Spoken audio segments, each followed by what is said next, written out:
Since the earliest moments of human awareness, the sky has been more than empty space. It has been a boundary, a ceiling of blue by day and black by night, punctured by lights that seemed unreachable and eternal. Ancient civilizations mapped the heavens not because they could travel there, but because they could not. The sky became a storybook filled with gods, monsters, heroes, and destiny. For thousands of years, space was not a place. It was an idea.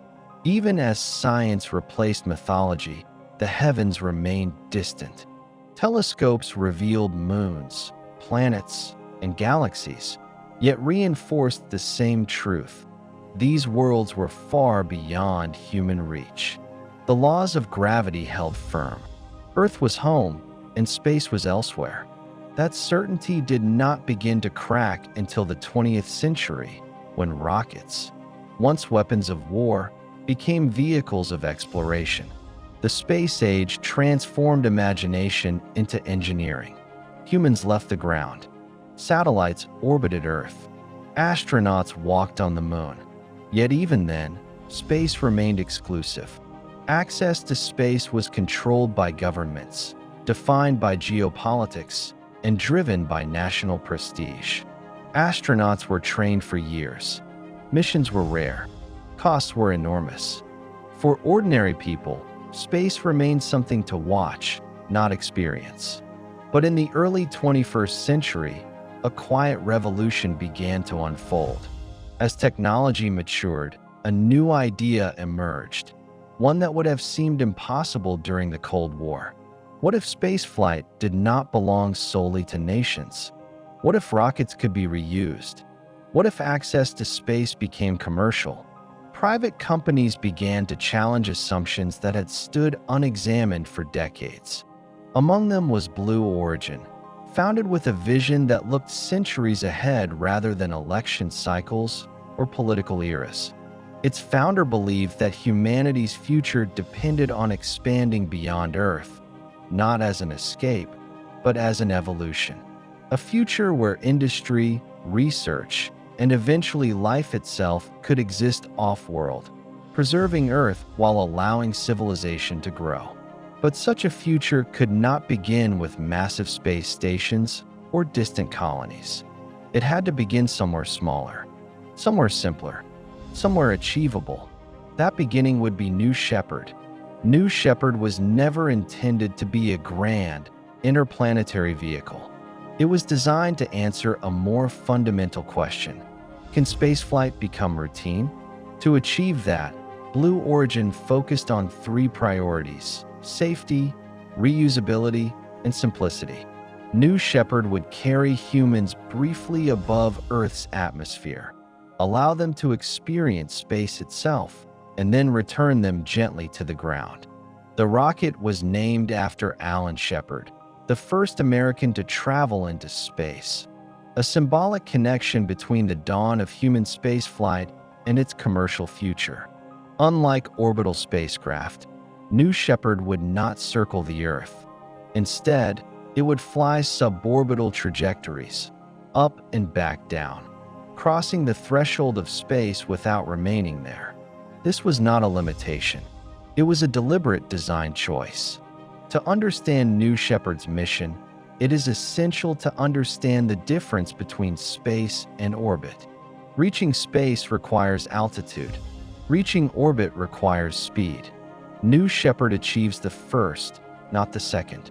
The rocket ascends vertically, propelled by a single B-3 engine fueled by liquid hydrogen and liquid oxygen. This engine burns cleanly and efficiently, producing thrust without toxic byproducts. After liftoff, the rocket climbs rapidly. In just over 2 minutes, the engine shuts down. Momentum carries the vehicle upward, coasting silently toward the edge of space. As the rocket climbs, the sky darkens. Blue fades into black. The curvature of Earth begins to reveal itself. At roughly 100 kilometers above the surface, the internationally recognized Kármán line, New Shepard crosses into space. For a brief moment, gravity loosens its grip. Inside the capsule, passengers float, not in simulation, not in theory, but in true microgravity. For several minutes, there is no up or down.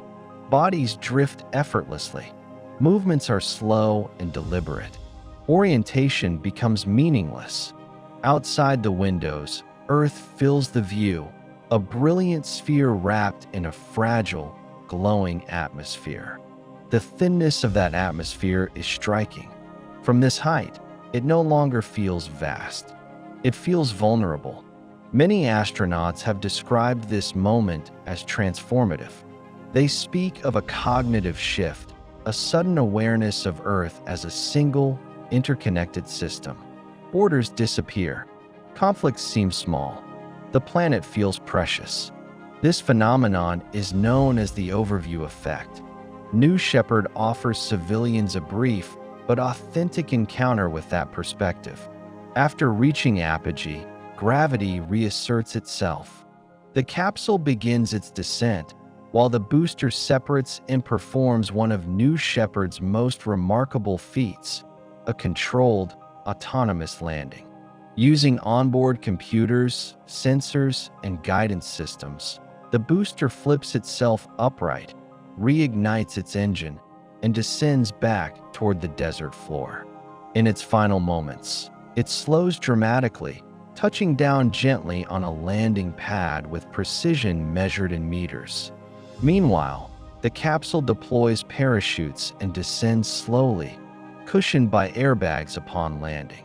Both components are recovered. Both are reused. This reusability is not incidental, it is foundational.